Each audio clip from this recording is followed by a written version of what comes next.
Bismillahirrahmanirrahim. Afala yatadabbarunal Qur'an. Pada sesi tadabbur Quran kali ini, kita coba membahas satu tema yang lumayan dibicarakan banyak orang, yaitu tentang kebebasan. Banyak orang dengan orientasi macam-macam sih coba untuk memahamkan arti kebebasan. Ada kebebasan beragama, kebebasan berekspresi, kebebasan berpendapat, kebebasan berbusana, kebebasan wanita, dan banyak hal lainnya. Namun jauh sebelum itu sebenarnya kita harus memahami terlebih dahulu konsep yang paling mendasar dari itu, yaitu tentang kebebasan manusia. Quran bilang apa sih tentang hal ini? Apa itu bebas? Kita semua tahu yang namanya bebas ya kita bisa melakukan apa saja atau tidak melakukan apa saja tanpa ada halangan, gangguan, dan dengan leluasa. Lalu apa kebebasan manusia? Ada bebas, ada manusia. Kebebasan seperti apa yang bisa kita terapkan kepada manusia?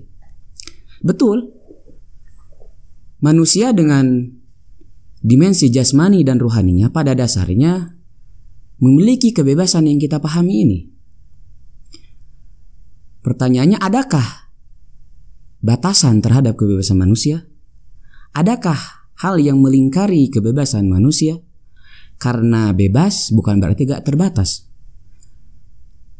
Libur ataupun bebas kerja misalnya gak lama kok, sisanya ya kerja lagi. Jadi apa yang kita bisa pahami tentang kebebasan manusia? Dalam hal ini Al-Quran memberikan sebuah lingkaran yang benar-benar indah banget loh, tentang manusia supaya bisa mengekspresikan kebebasannya.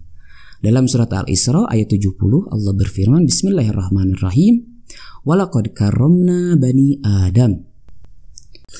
Allah Subhanahu wa taala yang telah memberikan label yang begitu indah ini. Karomah artinya kehormatan ataupun kemuliaan.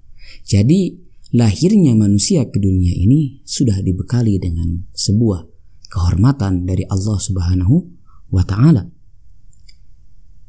Artinya manusia bebas melakukan apa saja, tapi dalam lingkaran kehormatan.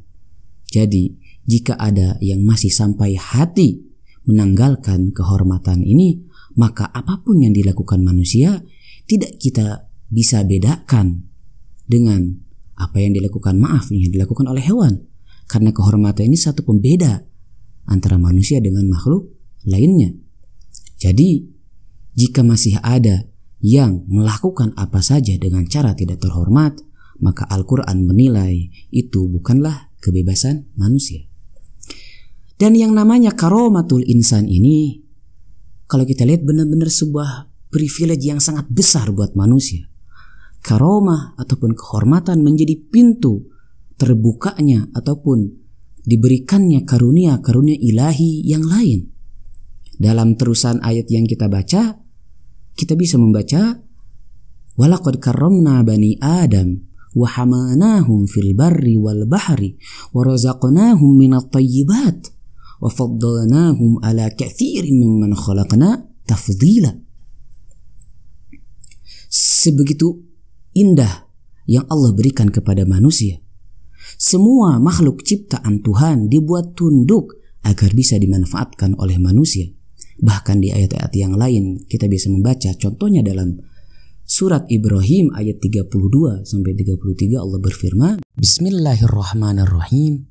Allahul ladzi khalaqas samawati wal arda wa anzala minas sama'i ma'an fa akhraja bihi minas samarati rizqan lakum wa sakhkhara lakumul fulka litajriya fil bahri bi amrihi wa sakhkhara lakumul anhar wa sakhkhara lakumus syamsa wal qamara da'ibain wa sakhkhara lakumul laila wan nahar. Itulah di antara karunia-karunia yang telah Allah berikan dari kehormatan yang Allah limpahkan kepada manusia. Bagi orang-orang yang paham betul akan mahkota ilahi ini, benar-benar menghargai, bahkan rela mengorbankan apa saja demi mempertahankan kehormatan ilahi ini. Harta, nyawa, darah, semuanya dikorbankan. Sebagai contoh nyata, Al-Imam Husain alaihi salam, cucu tersayang Nabi, gugur syahid dengan cara disembelih dengan keji oleh sekelompok orang yang telah menanggalkan kehormatannya dan mengaku sebagai umat Nabi saat itu. Mereka memaksa agar imam melepaskan pula kehormatan yang telah dimilikinya, yaitu dengan cara membaiat Yazid, si khalifah ilegal itu. Imam Husain sendiri berkata bahwasannya membaiat Yazid saat itu berarti pelucutan jubah kehormatan yang telah Allah karuniakan kepadanya dan kepada seluruh manusia. Dalam khutbahnya, imam berorasi dengan mengatakan, ala wa inna ad-da'iya ibn ad-da'i qad rakaza baina itsnatain. Ingatlah, si yang tak jelas nasabnya itu, putra si yang tak jelas nasabnya itu telah memaksaku memilih dua hal. Apa itu? Baina sillati wa dhillah, antara menghuluskan pedang, yaitu mati, atau hidup dalam kehinaan. Apa jawaban Imam Husain? Wahayhat min dhillah, pantang hina bagi kami. Ya aballahu lana dzalika wa rasulihi wal mu'minin. Allah Subhanahu wa ta'ala menolak hal itu bagi kami, bagi Rasulullah, bagi Rasulnya, dan bagi orang-orang mukminin.